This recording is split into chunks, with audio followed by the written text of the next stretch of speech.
একদিন সকালে আমি ঘুম থেকে উঠি। তো তারপর আমি রেডি হইল শপিংয়ে যাওয়ার জন্য।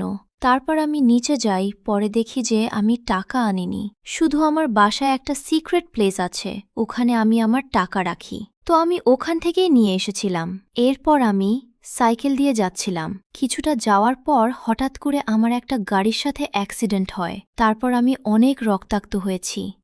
আমাকে কেউ বাঁচাতে আসেনি। তারপর আমি একাই যাচ্ছিলাম হসপিটালে। তো ওখানে আমার অপারেশন করা হয়।